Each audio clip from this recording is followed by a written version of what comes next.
Hey friends, welcome to another episode of the 10 Laws Podcast with East Forest. I'm Mr. Forest. Thanks for joining me this week. I have a conversation with my dear and lovely partner, Radha, and we went to Japan to play at the Each Story Festival with the wonderful Peter Broderick, and then I played a date with Peter in Tokyo at Harame, which is awesome, and then another little gig at a secret psychedelic bakery. All that story and more is what this week's podcast is about. It's really nice. We recorded this right after we got back. We like to do it when we're fresh. And there's usually all sorts of fun anecdotes and reflections and things like that. So it's another one of the tour stories, and I think you're going to love it. We let it go where it's going to go. Check out Radha's work. She is a coach, a ketamine therapist, a yoga instructor, a mom, a sometimes DJ, among other things. Much in demand for a lot of her remote work that she does on Zoom and so forth. So check out her website, marissaradawepner.com. It's in the show notes, and we will get right into this. But first, it is the holiday week. I hope you have a wonderful Thanksgiving for those in the United States or anywhere else you might be celebrating that holiday. Things tend to slow down here a little bit during this week. Rod and I will be going to Florida, which I have avoided doing the whole time. 6 years we've been together, but now it's time for me to go to Florida. So, fun fact, type into Google your birthday. Let's say your birthday is May 24th or July 31st. Leave off the year, put your birthday, month and date, and then put Florida man. See what comes up. I think you'll be pleasantly surprised no matter who does it on what date. Your birth date and then Florida man. I want to thank everyone on the Patreon. Thank you so much for supporting this podcast. You can sign up for free, like do a free tier for a bit. I've been sharing all sorts of demos from the Titanic sessions, the new album, Music for the Deck of the Titanic. I've also been sharing live recordings from Japan and London and Esalen and all sorts of things like I never get to share anywhere else. So thank you to everyone of every tier on the patreon.com/East Forest. That is our council. And thank you for helping keep this ship afloat. If you want to support in any way, that's a great way to do it. You can also buy some merch or come to a show. We're going to be doing a big merch sale this month, and we'll let you know the code for that on the newsletter. That's at eastforest.org. And thank you to everyone who came to the shows in Seattle and Los Angeles to celebrate the release of Music for the Deck of the Titanic. It really warmed my heart that y'all could come out, and I had wonderful experiences in both cities, and especially thanks to Mary M, who came out to LA. I put up some clips on the Instagram and so forth from that show. She brought her shadow with her. For those of you who were there, you saw this. This was it's another individual, but I guess she calls it her shadow, in this black lycra suit. In the head, the face, even the faux hair thing on top is covered in the same lycra black. And her shadow moved and danced around stage while we did a few songs. And I really love performing for everybody in both of those cities. And it just means the world to me that we can share that space together. So I'm looking forward to what we can do in the new year. Upcoming is Esalen. It's currently sold out. It's in the middle of December. There is a wait list. We'll be back there in the middle of around July 4th weekend in 2024, and potentially again in December at the end of the year. That's when we try to do it. Same old. If you want to know, we tend to shoot it to the Patreon first and then to our newsletter right after that. That's kind of the best way to stay in touch about tickets and things like that. I also am going to be at Reunion, which is a retreat center in Costa Rica in early February for a week-long ceremony retreat. This is the first of its kind for me. If you want to learn more, there's a link on my website on the tickets page. You basically apply to attend. We just make sure you're a good match, medical and all that kind of jazz. And anyone at Reunion can answer all your questions, and they'll call you up and you have a little conversation and see if that's going to be right for you. It's an intimate experience. I believe we have 35 spots for this, and it's my attempt to lean forward and offer these kinds of experiences to people I don't know in the public space. And maybe that's you. Are you feeling the call? We can step into that one together. But if you are enjoying music for the deck of the Titanic, thank you for those who have sent messages, especially when you post it on the socials, because then other people know about it. If you haven't seen like the video for Legacy by Bobby Bailey, I think it's amazing. The burning photographs that he printed. Definitely check that out. It's on YouTube, East Forest Music. But all 11 tracks are now out, and the vinyl is shipping. The vinyl is also shipping for the Burn album with Peter Broderick, and I couldn't be happier that it's out there. I'm going to tell you more about the Titanic album, its creation, in the coming weeks. I just have to sit down and record it. But there's some pretty cool stuff that went into making that, and the whole process. It's always magical, you know. It was probably 2.5 years, and now it's out. So it's strange to sort of talk about it in retrospect. But speaking of new albums, have you heard the new Andre 3000 Woodwinds album? It just dropped. His first album since what, 2009, 6 or something like that. I listened to it. I'm like, dude's getting into the ceremony space. That's the first thing that came to my mind, and I welcome that. But it's exciting to hear people getting into improvisation, experimentation, and really, frankly, heart-centered music. Just something that sounded like it was very authentic for him, and it wanted to come out. So good job, Andre 3000. Keep it up. And yeah. All right, let's dive into this wonderful conversation with the ecstatic, beautiful, always interesting Marissa Radha Wepner.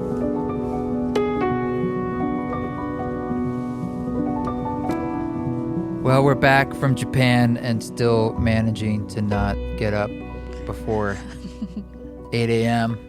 The jet lag's killing us. But we thought it'd be good to, while it's fresh, tell some of the downloads. Not that we've figured out Japan. We're not one of those people. It's like, but I do have a list of hot tips now. There is nothing worse though than someone who goes anywhere and then all they're like, well, when I was in Japan, or like, let me tell you about Japan. As if listen, we can tell them about our experience, and we had a wonderful experience, and we would have a few pro tips. Like, let's start out with perhaps what was something that you didn't expect to be true. That was glaringly true once you were there. Didn't expect to be true? Yeah, like you didn't think it was going to be like that, but it ended up being like that. I don't know. Really? I could tell you a lot of things here. We got to turn this towards you. A lot of things I liked about it. I don't know. That were surprises? Yeah. Things I'd heard, but I'm like, there it is, but it's so cool. Like, I heard it was kind of conservative, but I didn't see that as a downside. Not that it is, but I saw it as actually there was almost like it's sort of like put energy where it's important, and it wasn't like wasted on things. And the conservativeness. Yeah, maybe define conservative. Like in dress or in just sort of the energy itself just felt like it had a lot of depth to it. Well, because it was conservative, it went deep versus shallow and broad. Right. It's like focused and deep. I would 100% agree with that. And it's also trying not to be like comparing to America, where it's like candy and loud and fast and glitzy. This was subdued and tasteful and thoughtful. Yeah. And speaking of candy, also people were not as large as most people in America, aside from the sumos, which we didn't meet. We did not meet. Just a couple billboards. No, people seemed to be healthy by and large. And I remember it took us a while. We were there like a week, and we were looking around. We're thinking, like, I don't feel like I've seen a lot of large people. And they're like, no, nope. Maybe one or two, but not a lot.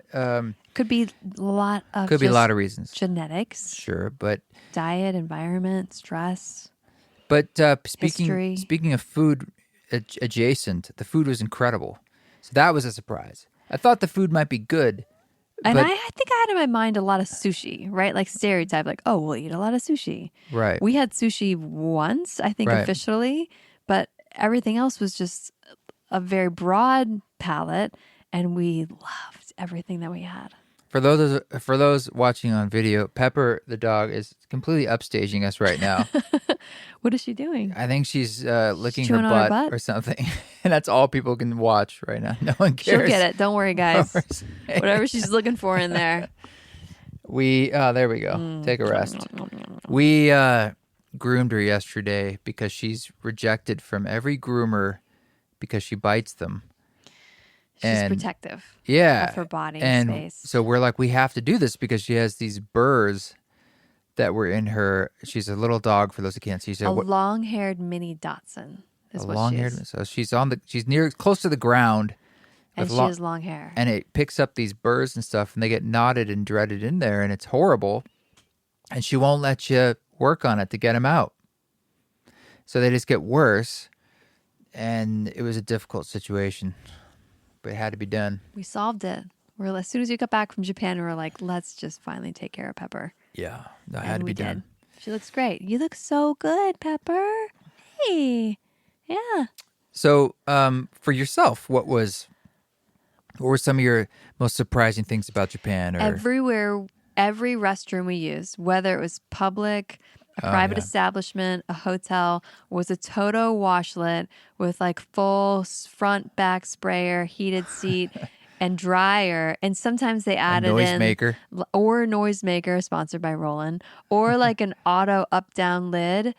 Literally everywhere. You're not joking about sponsored by Roland. No, noisemaker. I'm not, no, Literally, one of the toilets had and the a noise machine. Noisemaker is the sound of like water running. You push a button, and the sound of water running is audio through your little stall. Did it sound like someone else peeing, or was it? No, it was like a river. Is that to help like you, or trickling. to? I think cover it's to your cover tracks. cover your tracks. It's to cover your Amazing. tracks. But every toilet was that way, except for one toilet I went in a shrine. That's it. I'll tell you. That's a lot of toilets over check 10 this days, out. Check this 12 out. days. The fanciest toilet of the entire trip that 11, 12 days we were there was at a highway rest stop. Oh, yeah. I mean, you'd think that'd be the worst. And it was by far. The best. They had, first off, you walk into the bathroom, they had a map. They had a map laying out, like, this is the situation here. I'm like, all right, I got a lay of the land before I even had to look.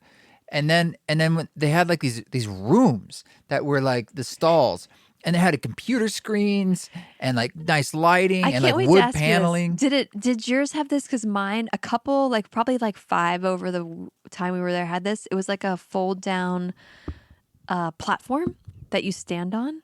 Did you ever have stalls with those? I didn't have a fold down platform. I did have. What's the platform for? I couldn't figure it out. Babies? No, it had like human adult feet standing on the platform. I don't know. Platform that came down. It was probably like warmed and massaged your feet or something. There were, and I would think that you'd have these too, like in the corner, like holstered baby seats. Yeah, I saw that. Yeah. Yeah, it was like the things at a toddler, you put them in the swing with their feet. Yeah, they're mounted on the so wall. So it's like they can't do anything bad while you're doing your business. in the toilet. Yeah. The platform, though, you didn't have a platform that came down.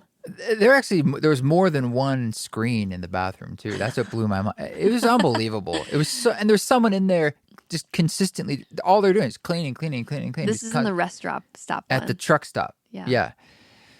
And we went to a temple where most places you take off your shoes. Definitely the temples before you go in, or upstairs or on wood, or even in a traditional hotel. Yeah. And so when you go to the bathroom, when you walk up to the urinal, which, by the way, shoots water into itself before you walk up, it can sense you're coming to, so there's no, try to make it clean just as you arrive. And they had wooden slippers, for you to stand on, so you wouldn't have to sully your feet, your socks, next to the urinal. Yeah. So I slipped on these really nice wooden slippers, and so you could do your thing. I would have those too on the ladies' side, or we'd have like kind of like foamy croc ones that you could slip on. Oh, ours were wood. Yeah. Well, it depends on where we were. Bathrooms are awesome. That's one thing where it's like you heard about it, but wow. I mean, let me tell you, if I never had to raise a toilet seat again by hand or foot or whatever device of my body, and I just had press a button or it's just senses, I would be overjoyed. That would change my life. We could make that happen for you at our house. And thanks for listening to this podcast. That's it. That's Japan. So we were there because I was invited to play at a festival called Each Story with Peter Broderick, and then we played a small show in Tokyo, and then we played an even smaller show at a little bakery called Nowhere or Paradise Bakery in Kamakura. More on that later. But that's why we were there, and we took a little time in between, and aside from Tokyo and Kamakura, checked out Kyoto for a bit, and Ambient Kyoto Festival was going on. So maybe we'll just drop a few details about some of these things. Each Story, by the way, typically when we go to festivals, often not always the best experience, or there's this and that's, or some things are great and some things are difficult. They're usually large, loud. It's rare we even involved, like a lot of the music. Lots of not good music, lots of people, bad food, etc., etc. The one we went to in Napa, this Bottle Rock was awesome. I mean, no, they're all have. I'm not trying to paint a wide brush. I'm just saying, tough. like, it's sometimes, it's hard. It's like things make it extra work. You're like, oh, how do we get to this? And yada yada. We landed in Tokyo and had to immediately drive 4 hours into the countryside. That was hard. That was very, very, very hard. To get to this site. Yeah. And we were completely delirious. But the festival itself was amazing. I think it was right up at least my alley because it was not too big. I loved all of the music that they had there. It was basically ambient experimental music, so it wasn't that loud. The color palette of everything and everyone in every booth and the whole aesthetic was like neutrals, creams, browns.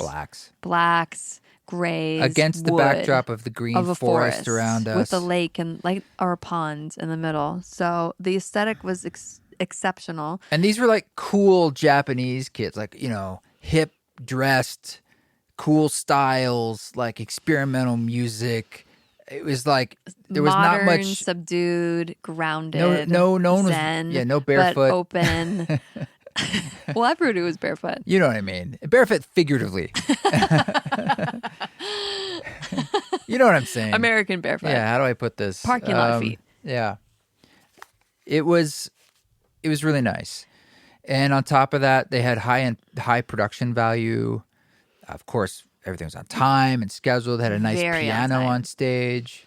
Great stagehands, et cetera, et cetera. They had a guy making ramen.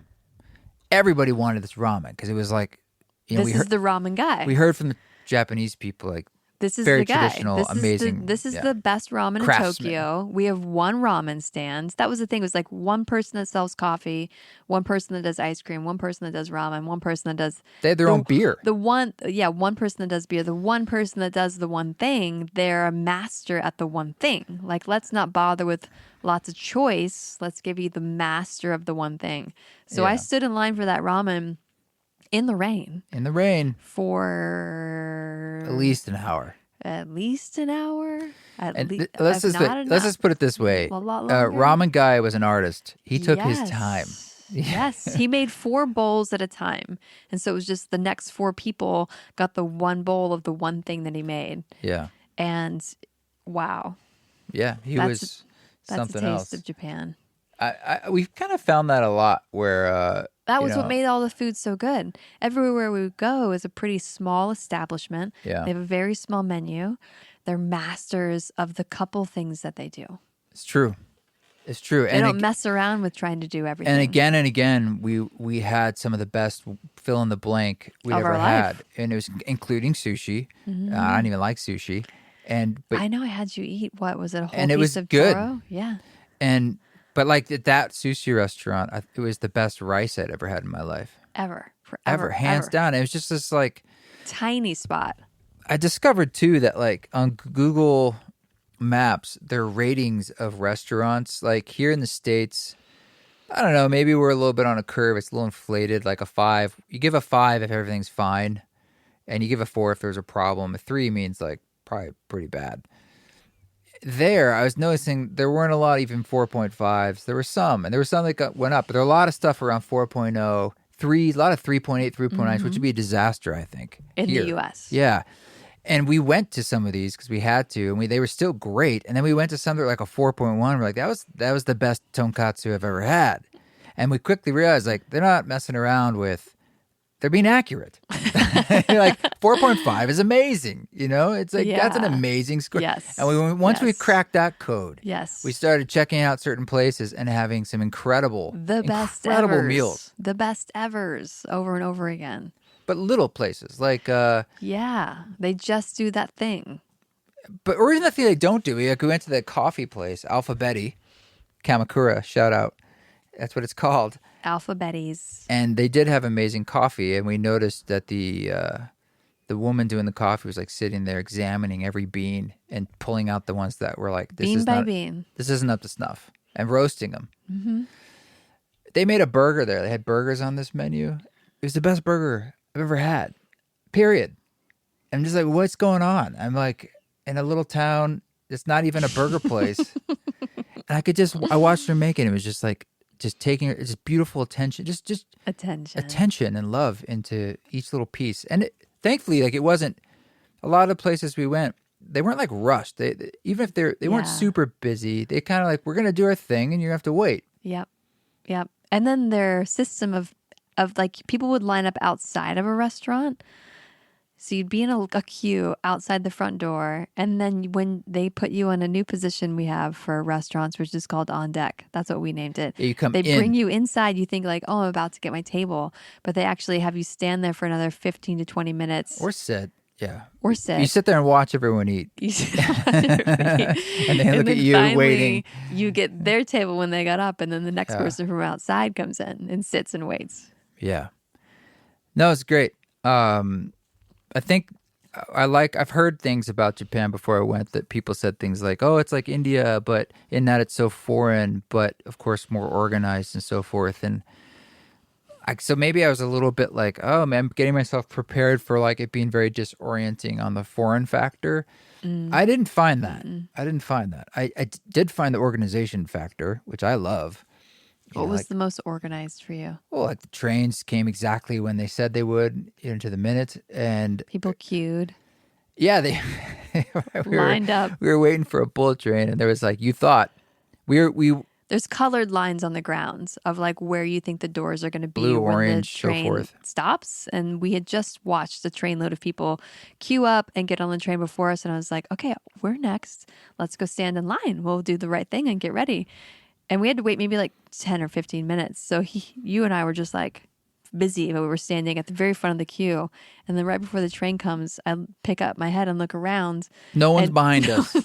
They've made other queues, other lines exist. Like, oh. And I actually said to you, I was like, we're in the wrong line. And you said, maybe not. I said, I'd bet $100 we're in the wrong line. I do not think what's going on here is that the Japanese people are being polite, like, oh, we don't want to, crowd them. Like, they're just like, look at those dummies standing for the wrong train.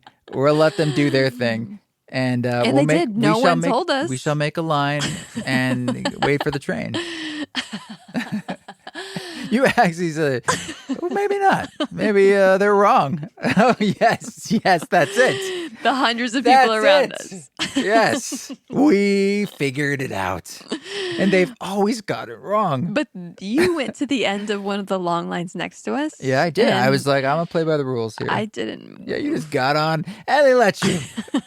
Like, look at this American I knew lady. I got a pass because I was clearly trying to do the right thing. Well, that's how the world works. You try. Well, I wasn't just like somebody scattered off to the side that at the end went to the front of the line. I had been waiting in what I mistakenly thought was I don't think the front of they the line. give a shit. Yeah, they're no, like, so you I get didn't a pass. You gave yourself a pass is what happened there. No one handed you a pass. Well, they didn't stop me. They're polite. I was getting a pass. Well, we like the trains. Took a few trains and some subways and so forth, and that was fun. I did see a statistic recently. I don't know if this is true, that the Tokyo subway system is profitable, whereas the New York subway system is not. And I think that has more to do probably with administration than, like the New York subway system gets you around, but there's something about like the metro in New York where it's obviously a public thing, but their books are closed.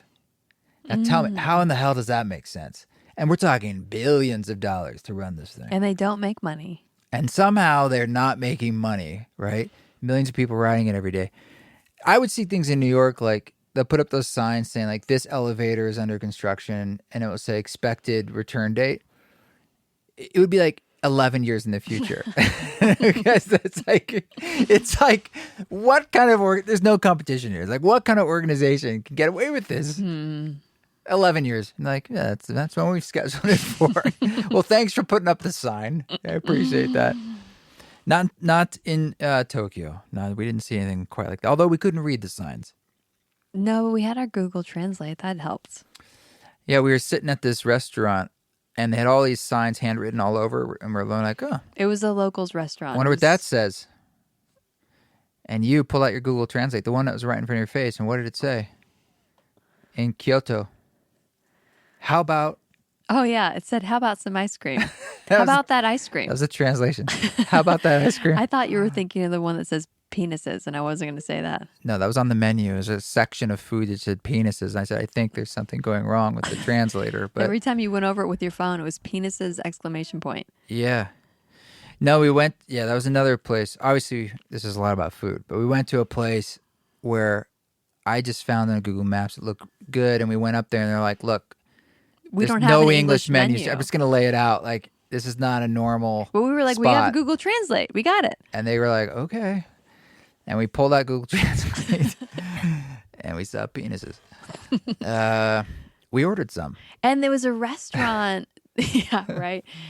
Several. We got several different kinds. Hot and cold. There was a restaurant that you can smoke in. Yeah, we did. Everybody, that all was the true, too. tables around us were smoked. smoking. I didn't like that. It's unusual nowadays. We don't get that in the Yeah, US. it was shocking for a second. I was like, is this, I didn't know if it was illegal or the people just did it or... I think they wouldn't do it if it were illegal. Also, I heard someone tell me, again, not sure if this is true, a Japanese person said that mushrooms were legal and then became illegal. Oh, when was the become? I didn't get hard dates, but it seemed like it wasn't too long ago kind of thing. Wow. Don't know Curious. if that's true.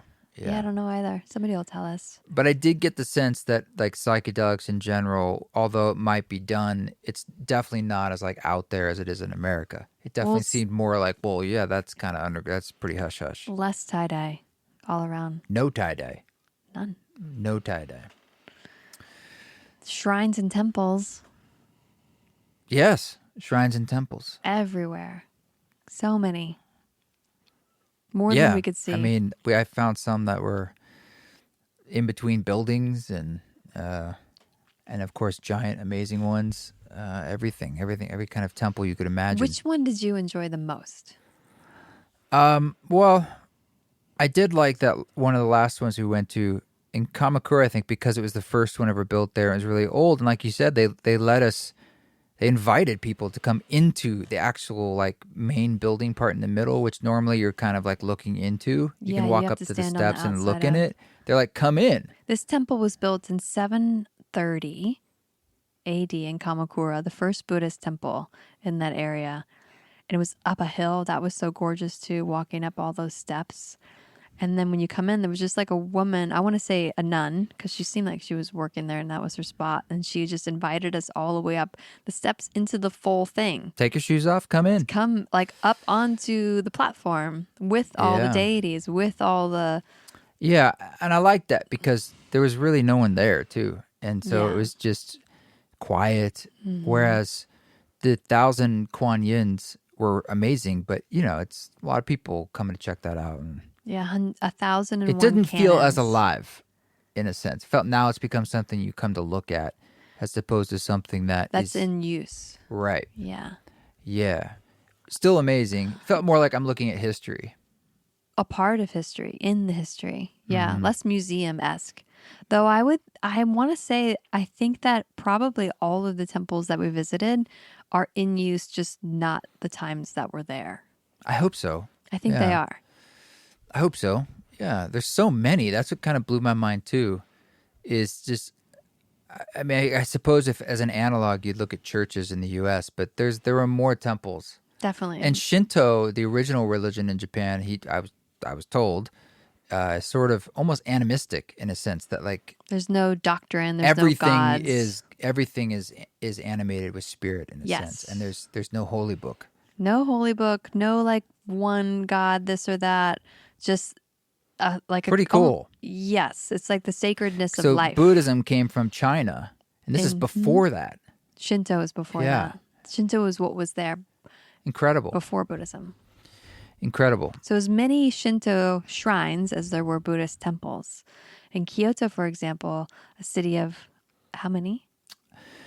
Technically 13 some million. 13.7. I'm sure it balloons more than that. The metro there's nearly area. 2,000 shrines and temples. In Kyoto. Yeah.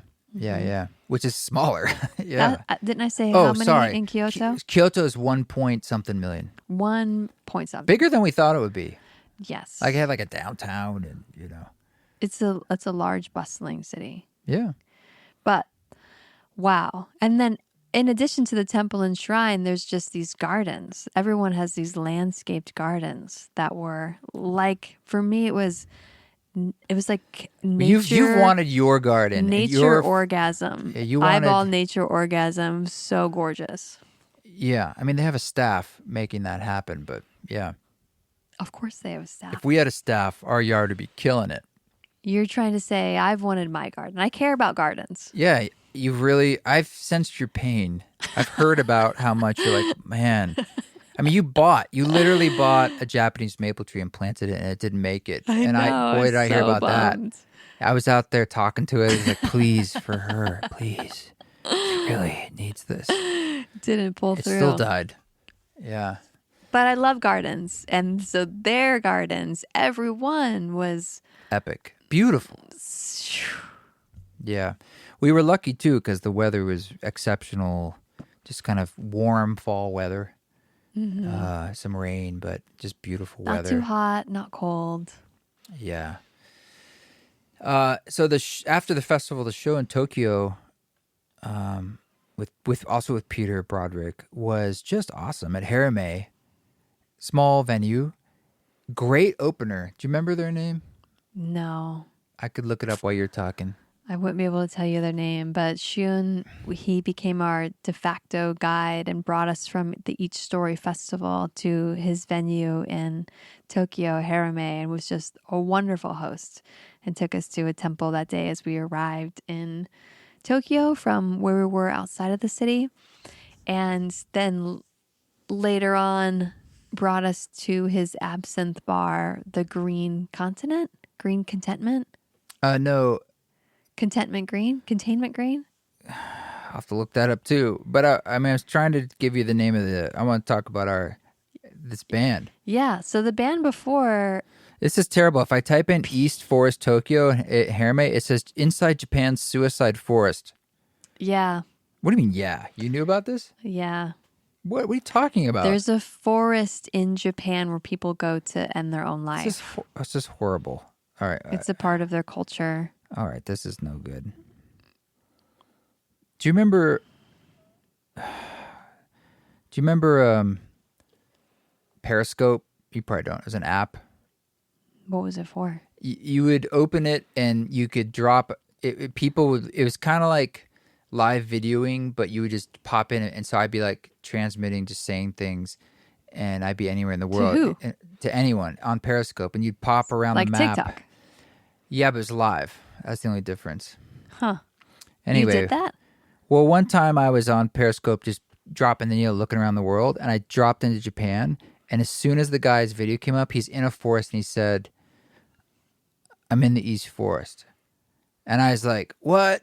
What's happening? Like, maybe he saw that I joined or something, and I didn't understand, but now that you're telling me perhaps he was in an East Forest. You're making these connections in this moment? Yeah. Anyway, I'm just struck by you told me there's a place where people have suicide. It's horrible. It is. It is. I don't know. Does that ring a bell? Orinji Trio? Oh yeah. Origi? Onigiri. They were really good. Onigiri trio. Yeah, this trio that played first. Yeah, Yumiko, Baku, and Anamamai. Yeah, it reminded me of Balmorhea a little bit. They were sweet and great. They played. And then we played a set, which was super fun. And then we went to the Absinthe Bar. Condition Green. Condition Green. In the Harame, though, it's this tiny little underground, feels like super indie Japanese bar. Amazing club. Yeah. Murals on the wall. They have a tea menu, like an extensive herbal tea menu, a beer menu. They made burritos. And then they had this like VIP elevated wicker floor seated. Take off your shoes. Platform. Take off Bamboo your shoes floor. that we got to sit on. I love that experience. It was nice. Mm-hmm. Yeah. No, and the entire sound staff was female, which is unusual. I love that, at least in the States. They were great. And he owns this little absinthe bar that they crowdfunded. And so we went there, and it's Condition Green. So much fun. His partner, what's her name? I won't be able to tell you. She's the wizard of the whole place. The bartender. Yeah, and makes these concoctions, made incredible drinks. And so we didn't know. We were just like, I don't know, make whatever you make. She would look at you and she would make it based on just her sense of you. She's like an absinthe shaman, basically. Yes. She just kind of suss out you. Okay, here's your what you type need. of absinthe. This is the drink I will make with absinthe specifically for you, one at a time for everybody. In this moment, because the next one would be different. Yeah. And we had a great time. Andre, Peter's manager, Peter, myself, you, and Shun. And a handful of locals to the right, yeah. And they played great jazz, and they had studio monitor speakers. I mean, that was another thing I found good. They had a lot of quality jazz in a lot of shops and restaurants that we went to, which I loved. Like good music. It wasn't just blaring. It wasn't no commercials. Glappy, no commercials. And it wasn't just music, some crappy like schlocky like no, it was like some Coltrane was playing or some Alice Coltrane in that one, or Pharoah Sanders, I believe, went on. It's good. Really good. There were a couple times we were in shops and they were playing like a song so good, some rare cut of like Bill Evans. I was like, oh, I'm gonna finish this tune. And they had these vintage JBL speakers. It's like, it was good. High class. Yeah, Condition Green was good. You had a nasty hangover, but and Peter was upset because they kept giving him Marilyn Manson absinthe. It was called Mansynth. Yeah, he was not happy about that. So as a shaman would do, she just gave him another. When we had our second round of drinks, everybody got a new drink made for them, and Peter did too, but she still used Mansynth. With a smile. Which was hysterical because Peter was very offended. Yeah, he couldn't take it. It was like he was putting this evil energy of Marilyn Manson in it. He just couldn't separate the two. Like, why me? Why am I the only one? And we were laughing, of course, but I think that made it worse.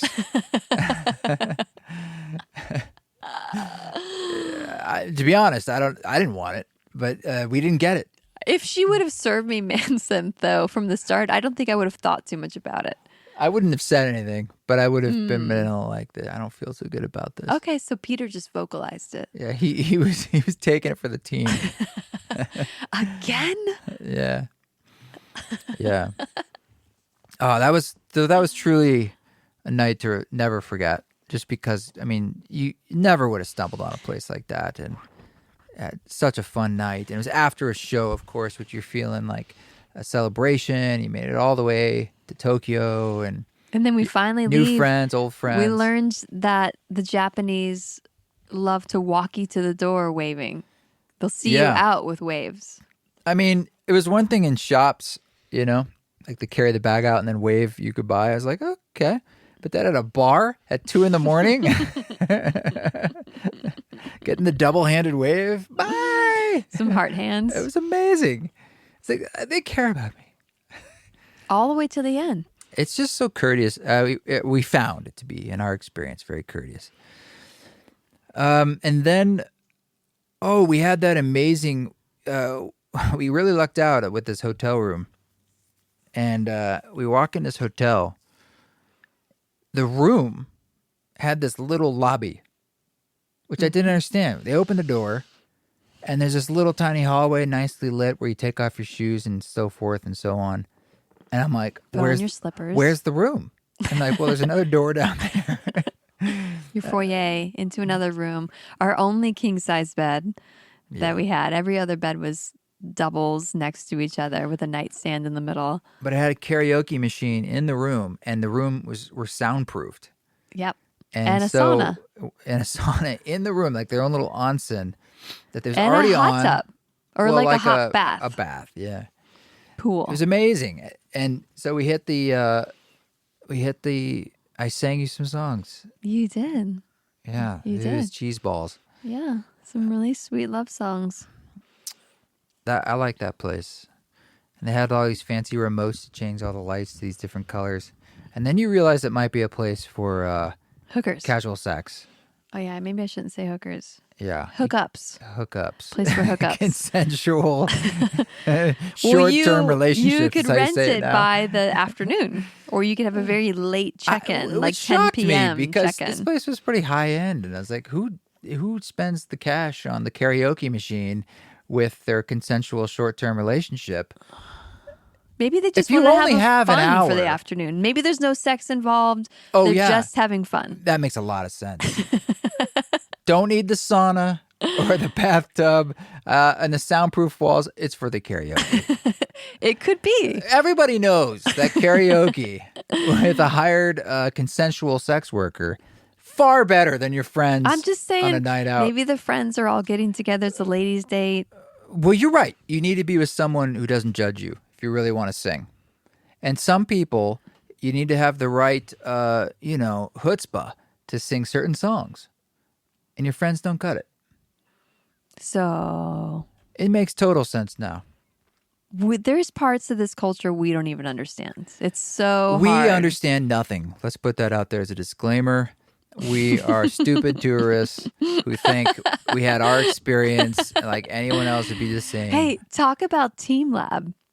Oh, yeah, you found Team Lab. It's like the Meow Wolf of Tokyo, but way better. Not. Meow Wolf is like if you went to a garage sale on psychedelics. Imagine Meow Wolf, but everyone takes off their shoes and socks. Yes, it smells. Let's just put it that way. Just in the shoe locker room. 1,000 lockers for shoes at once. And you go in with a group of people. Maybe there was like 50 in our pod. Though, but there were hundreds and hundreds. Every 30 minutes or 15 minutes, a new pod's going in. But as soon as you take off your shoes and then enter, you're in a dark, long, haunted house hallway, black, with a inclined plane, water running down. So water's washing your feet as you walk. And at the end of this long hallway, there's a waterfall, like fountain-y thing. And then you go into a room to your left where you just simply towel off your feet. And you towel off your feet, walk into another room that's like black. Everything's black. Black walls, black floor, ceiling, dark lighting, pillowy sheets, bouncy room that we bounced across. Kind of like a trampoline McDonald's playpen, but it's black, bouncy. And then another dark hallway. And then you come into like the infinite universe fractal light LED mirrored room. They had a very large room, maybe 50, 60 foot tall, ceilings with hanging LED clear strips with maybe 1 million lights. So thick you can't see through them. And then every surface, including the floor and ceiling and the walls, is mirrors. So it looks infinite.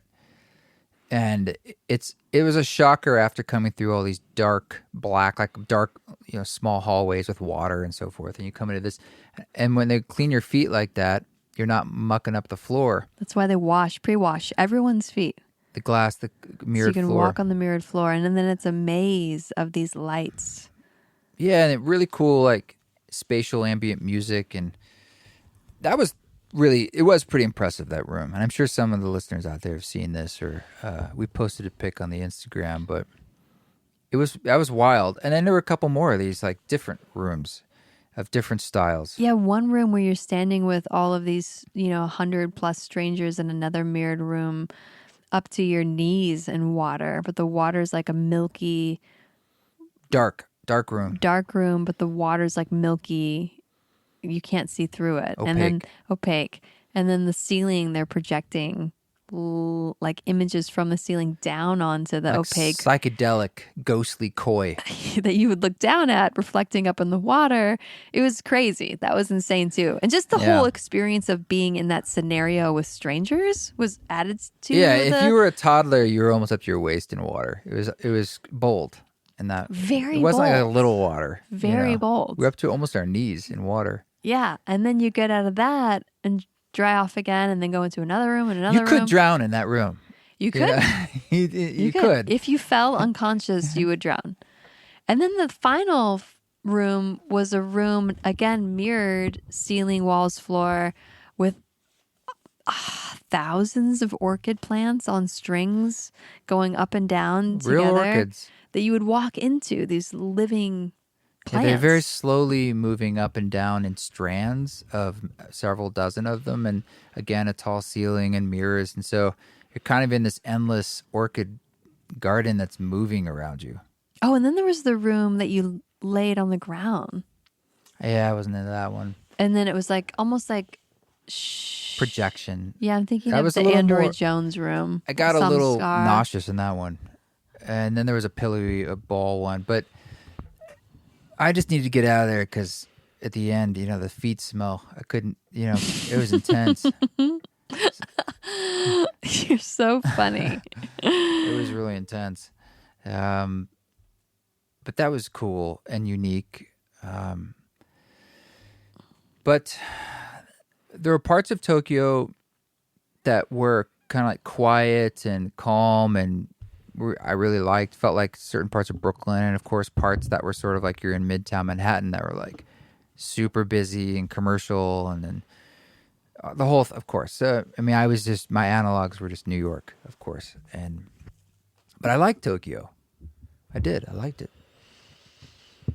In Kyoto, we talked about. In Kamakura, we were there at the end of our trip, and really just a big roll of the dice playing at a bakery. Yeah. I thought, before I keep turning this microphone towards your mouth. There you go. I thought I still think I needed to had some rule about the work visa where you had to leave 2 or 3 days after your last engagement. And so I was like, well, I want to see more of Japan if we're flying all the way there. So I need another gig to stay near the end. And they found us a gig at they just kind of said it's a small thing at a place, and then no one said anything. And then a couple days before we were going to leave, I wrote them back being like, is that still happening? I'm assuming it's not because there's no tickets being sold. And I said, oh, no, it is. There are no tickets. It's just sort of this underground psychedelic bakery where they use this yeast that's like 2,000 years old, and they do these 2-day bread rituals. And I'm like, and they said Terry Riley plays there a bunch. And I'm like, okay, well, that's something. And we had trouble figuring out how to get places because, like, on the trains we couldn't take all my gear, so we left some gear. At first, we left some at the Absinthe Bar because the guy said, Shun was like, we can store it upstairs. I'm like, okay. And then we left one big suitcase in Tokyo at a hotel, and we left to Kyoto. And then these folks in Kamakura just got the bags. They just went to Tokyo and took our bags. And we didn't get permission. I'm glad they did it. I'm just saying. Well, they got the bags from Shun, but they had our bag from the hotel sent by mail on our behalf. Yeah, which I didn't know you could do. Just call up a place and be like, you got a bag? I need it. And you can send it to me. And they did. So good for us. That was the headache of like, how do we get the bags around? And it all worked out. Let's just say that. It did. And so all of the stuff was in Kamakura. At this point, we were committed because it's like, we need our stuff to leave the country. So we had to go there. So we went there with our little backpack that we had. Mm-hmm. And we show up at this very small bakery. that felt like it was a nexus point for some kind of underground surrealist avant-garde scene. Like a interstellar way station. Totally. Exactly. And they said through COVID, similar something happened in Japan where a lot of people left Tokyo and a lot of them went to Kamakura. Sort of like a lot of people left New York City and they went upstate or so forth, right? Like a lot of people moved out of the cities. So there was like a scene, it was a way station, as you put it. So it set the stage for when we arrived. Well, what was amazing was we got off the train in Kamakura and you and I went to go get like something to eat and drink. So we just found a great spot, had fantastic food at this little, like tiny little bar right down the road. And then we were like, well, let's go find Paradise Bakery. It's really close, 0.1 miles. We'll go walk there. We walked to Paradise Bakery from the train station. And it's maybe like 5 o'clock and it's closed and we're sitting on the bench. It's getting dark, yeah. And we're like, what do we do? Oh, we have to go to this other bakery. It's actually like a cab ride away. What are we going to do? How are we going to get there? And a guy just walks up to us, a Japanese fellow, and he says in his best English, like, East Forest? We pointed at Instagram on his phone, a picture of you and I at Team Lab. With all those lights. And he's like, Forest, East? And I was like, that is me. And I'm the big dummy. I'm like, oh, it's a Japanese fan, in some alley. He's like, no. He's like, do you want to go? I'll take you. He just appeared out of nowhere. I said, yeah, let's go. This guy appeared out of nowhere to take us in his own car to Never the saw that proper guy spot. again, now that I think about it. No, he was at your show. Oh, he was? Yeah, he came to your show. You didn't see him because you're performing, but he was there. But he just arrived. We're like, thank goodness, because how else would we have gotten there? So we got a private shuttle to Nowhere Bakery. Michael meets us. And then it's like the room we enter, think like grandpa's barn that's 4 feet across. Barn's not the right word. Well, I say barn. Barns are big. No, 4 feet across. Yeah, a barn that's 4 feet Shitty across. Barn. Yeah. But like the feel of like wood and dark and enclosed old and Japanese cluttered. traditional and building. There's stuff everywhere, just full of stuff. Baking supplies and music stuff. And random artifacts from who knows and art and everything and personal supplies of whatever. They take us upstairs and then we take off our shoes. Then we go up this tiny little, like 2 feet across hallway. Not the code, these stairs. And then at the top of the stairs, there's a room where there's someone playing music. Was it clarinet? Oh, it was alto clarinet, which is a very rare instrument. And what's the guy? The DJ, Mix Master Morris. Okay, Mix Master Morris for you out there was in there doing his set to maybe half a dozen people, and this guy's playing alto clarinet and ripping it and like really well. Just psychedelic, dark. Like I don't want to use the word drug den, but was there a puppet out? Someone had a puppet. Not yet, but that was to come later. People just lounging out on the floor, and next that was to the left, and to the right was another small, tight room where like you can sleep here for the night. Like this is where you can stay. And they told us in the emails like, oh, it's like an inn, won't be that fancy, but I'm like, oh, sure, great. Mm-hmm. And I didn't realize there was a party essentially going on this night. And at the bottom of the stairs where the shoes are taken off, there are about 14, 15 pairs of shoes, including maybe ours. And tiny shoes. This is when we came in. And so we went in there, and eventually we were like, jet lag, we got to go to sleep. So we tried, and it's kind of tough because there's a party going on. We went to go get our best tonkatsu. Yeah, we had tonkatsu around the corner. Point is, we did go to bed. Tried to. Eventually fell asleep. Eventually wake up in the morning. I go down the stairs to use the one bathroom. There's still 14 pairs of shoes down there. I hear snoring things all around me. I was like, I don't think I can get out. Sleeping everywhere. On every surface. There's just people now passed out. I was like, every what? Floor, where are we? Every couch. The little room that we'd entered that I described as the 4 foot across barn, somebody's sleeping down that little walkway. And someone's making bread because, you got to make bread early in the morning. But everyone else is passed out and it's pouring down rain. I don't know what's going on. And I'm just like, all I wanted was coffee and a private bathroom, and we had neither. So, and apparently it was a holiday, Yes, Sports Day. sports day. It's a national holiday. That's when we have Indigenous Peoples Day. Yep, happens to be the same day. So anyway, that's when we were like found this cafe literally down the street. And we're thinking it's gonna be closed because it's sports day. It wasn't, and that's where I had the best burger of my life and the best coffee of my life. And I was like, this was the best precious coffee moment at that place. I'll tell you, precious. And it was a show day. It was a show day. So then it kind of cleared up, and the show, everyone there actually is very sweet. We finally got to know people a little bit. Junpei, the baker, his wife, a lot of kids around. That's what I meant when I said little shoes. Yeah, a lot of children, young children. And so eventually I set up in there, this little tiny room, and they did sell tickets. And the room is like what dimension? Oh gosh, like 20? maybe 12 by 12. Okay. I'm guessing 12 by 14. And it's maybe. straw mat floor. You sit on the ground. Bamboo mats, yeah. Yeah. And then there's kind of like a cubby altar mixing zone. Yeah, and there was a dude back there who spoke no English. And I really liked this dude because I was like, this is a music dude. And we just pointed at shit and we totally understood each other. You know, he's pointing at my boomerang looper pedals and I'd make hand gestures about what they do. He's like, oh, hi. And I'd point at his weird ass synth that he built and I was like, what is this? And he'd be like, type on it and show me. And I was like, oh, it's okay. It's actually a Mac, but it's doing this thing. He's like, hi. I was like, badass. And he had all these weird synths connected to bread. Wait, what? Bread. They're playing bread. How do you play bread? Now you're playing dumb.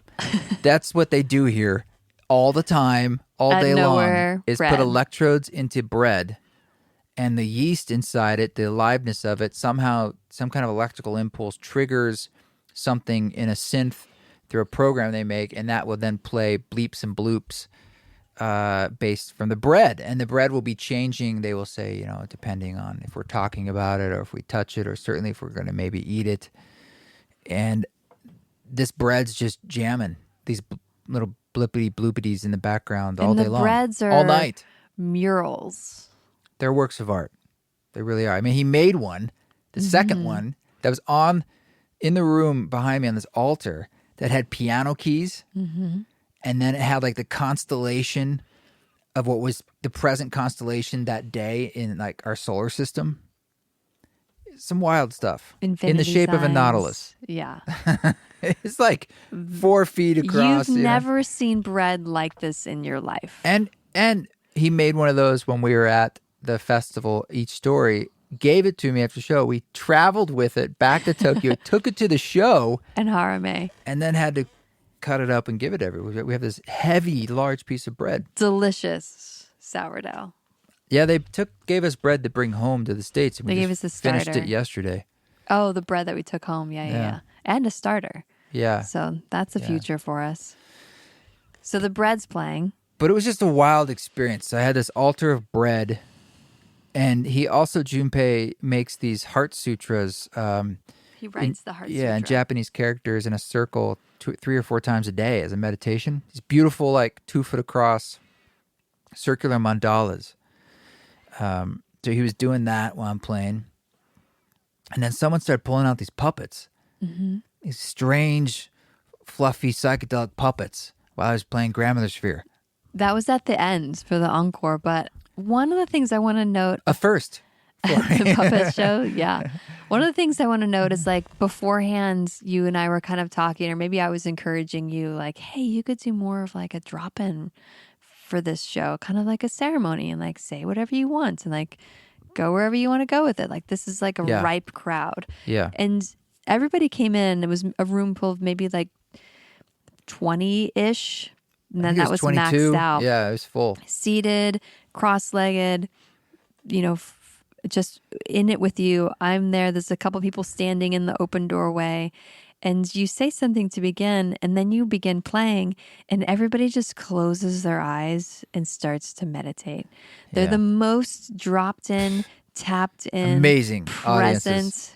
crowd that At I've the festival too, ever at the right? festival Yeah. too. They just sit and they actually listen. Just listen. No one has their phone out. No one's getting up. No one's fidgeting. Nobody's doing this or that or chatting or watching. I thought it would be a hang.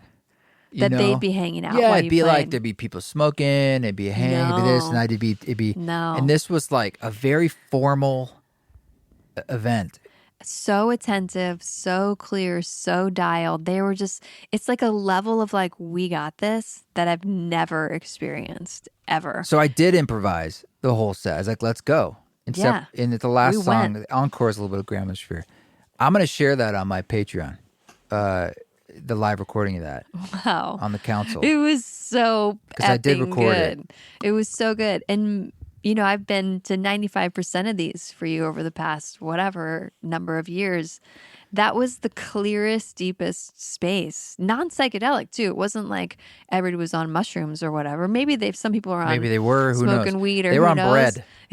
Bread. But it was, Gluten. let's just say it wasn't like, It was my first gluten ceremony with an altar to gluten, straight up. oh shit, Yeah. that's what gluten does. So anti-America. What? It was just like, no, man, gluten is the ancient ergot Yeah. wisdom god of Well, I've just, the sandwiches. fields that I felt from everyone there was incredible. It was so giving Yeah. and patient and just calm. Calm. With You know, it. neither here nor there. It's just like, and I'm here. presence. The love came from not overtly being gushy. It was more just like, I'm here. Yeah. Dude. What? It was so Hi. fucking Hi. good. Really. Arigato. Really. That's what I said at the end. Arigato. You have to say it like that. Arigato, That's guys. what I learned. Yeah. Thank you very much. The tone helps. And everyone's happy when you do that. When I'm happy, they're happy. They're happy. I'm happy. We're all at the door waving. And I'm like, you're my best friend. I'm coming back. Wow. It was pretty cool. And so I was on a bit of a high after that. And we hung around and had some amazing homemade soba noodles down there with the kids. And that was great, and saw a few more temples, a little more walking. The weather got better the next day, so we got to walk around. Then we had to head to the airport. And I was sad to have to leave. It's, of course, tiring to bounce around. It's such a privilege to go at all. But it's a place that for definitely over 15 years, I had longed to play in Japan, and I had seen some of musicians that I had admired over the years that I was wanting to make music like them. I remember the Album Leaf, for instance, way back when. I used to be a fan. I'm a fan. I was a fan before I was making East Forest, and I noticed he would play in Japan from time to time. I used to think like, oh, they will like my kind of music. If I could just ever find a way to play in Japan. I have no idea how. There's no way to just, it's not like some places where you can just go. You kind of need someone Japanese to invite you or internal promoter. And they said that when we were there playing at the bread shop, like it's sort of like an audition. Like if somebody knows you and then they can vouch for you, then all the doors open. But they're not open until people know you.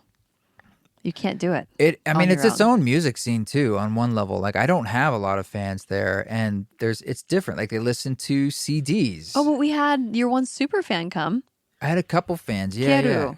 Kieru. Yeah. We showed us around Kyoto. Yeah. No, I have some, but I don't think I could fill a lot of venues, on my own. I need some help. Yes. To You're try not and as build known. something. Oh, and then Ambient Kyoto. Which is a sign, that festival, for instance, that exists, again, speaks to the appreciation, the value for experimental, thoughtful, slower music. Yeah. Brian Eno's Ambient Kyoto was a thing when we were there.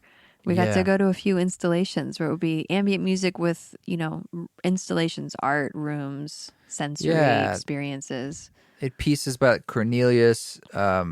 Sakamoto had a big piece. May rest in peace. That just cool. Oh, and our friend Cacao Magic. Yeah. DJ Sumi. Yes. If you're in Kyoto, go to Cacao Magic Chocolate Shop. She's amazing and sweet, and one of the people involved with Ambient Kyoto. But we had some great chocolate. Kyoto was mostly us having a couple days off to explore. Onsens. We haven't even talked about onsens. Onsens are their hot springs. Or spas, yeah. And we couldn't go to a lot of the public ones because you're like a dirty Yakuza. I am. I have tattoos. No, what I mean to say is if you have tattoos, some of these places and all the ones we encountered, you can't come in. You can't come in. I don't have any. Oh, well, look at you. I took one for the team there. No, you didn't. I'm pure. You can't show your tattoos, but you also can't hide your tattoos because you have to wear clothes. You're You naked have to not be clothed in the onsen. Right. So I was just SOL. I thought you could wear like a I know, I bathing planned on shirt. it. I brought a long sleeved like swim shirt. But But then for all they know, you're just hiding all these tattoos. Exactly, they get you. So we had private onsen experiences in a private room, just you and I. Try to get. Well, like that's why that hotel was awesome, but didn't get the public traditional onsen experience. No. But that's okay. I guess I can never do it because I have tattoos. I'm sure there's places that are okay with it. We just didn't bump into those. Like they were just more traditional, the ones we were at. Next time, if we're so blessed. But yeah, I don't know, man. It's a crazy thing.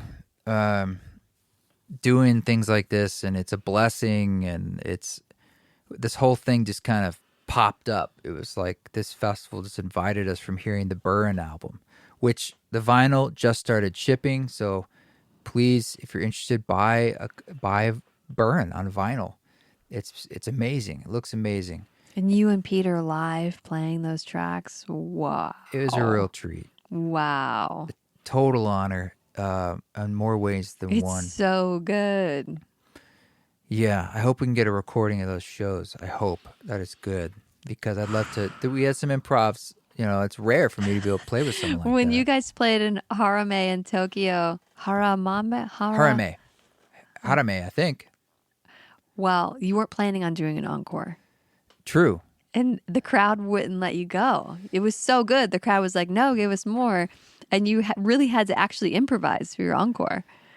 Yeah. And Peter came over and sat down at the piano, which we'd never done. And I was like, this is perfect. And I was like, I'll play the flute. And yeah, you did like jazz flute. Piano. Jazz flute. It wasn't jazz flute. You jazz fluted with your wooden flute. Jazz hands is what I did. You went to town with your flute with Peter on the piano. Yeah, with some beats. It was cool. I might have I saw a video, phone recording. I have a phone recording. You should put that on socials. So good. Yeah. Yeah. Oh, public service announcement. I was locked out. I have been hacked on Facebook.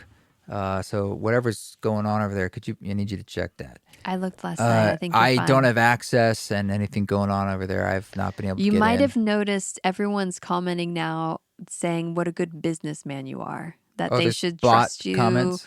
Trust you like it's good to make investments with East Forest. Oh, that's true. Are there weird comments like that? Yeah, yeah. Can we get rid of them? Probably. I can't get. I'm hacked. I'm locked out. It's pretty obvious it's a bot. What a nightmare. I hate social media. But anyway, not to digress. I'd like to post maybe one of those videos. That'd be fun. Yeah, but to your point, it will on Instagram. not be on Facebook. Yeah. You can share those. But so great. I recognize too, we were there and coming home and all this stuff going on in the world. It's like it's just wild. It's hard to hold all that, at once. But I just want to give thanks for our ability to go at all and connect with new people and to bring the music and the medicine and community to so many lovely new communities. It's amazing. It was amazing. It was a trip of a lifetime. So I'm glad I could share it with you. Yeah, A++.